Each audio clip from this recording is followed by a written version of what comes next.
मर जो जहर खा के भाई कटनी में काम मुँह तोड़ देबो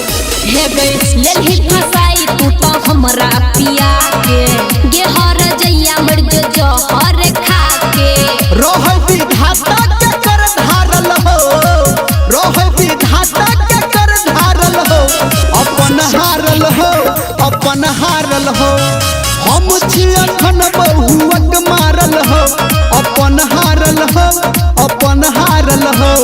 हम छी अखन बहुअक मारल हो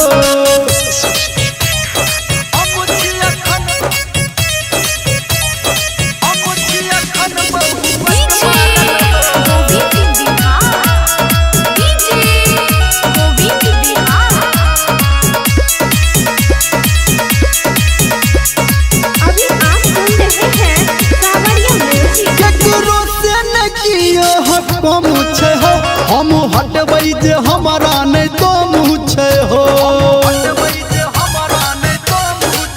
ये हमर केल कई बियाह बाबू बेटी के अपन गैरेज गे ये हम के लिए बियाह अखने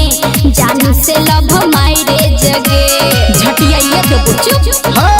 रोह विधाता के कर धारल हो रोह विधाता के कर धारल हो अपन हारल हो हम छी अखन बहुअक मारल हो अपन हारल हो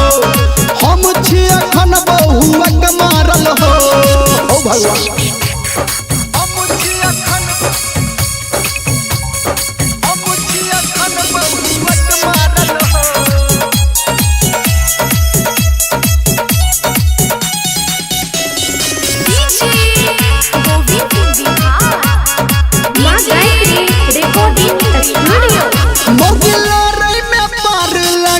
अपन चूल्हा चौकी पे लेने छे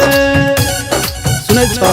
ओ भगवान गे तू त निर्मलिया के लेला साथ आ हमरा छोड़ा दे लगे राइटर संतू के मन लेने बात तू हमरा कना दे लगे निक नहीं है तो तोरा रोह विधाता के कर धारल हो रोह विधाता के कर धारल हो अपन हारल हो हम छी अखन बहुअक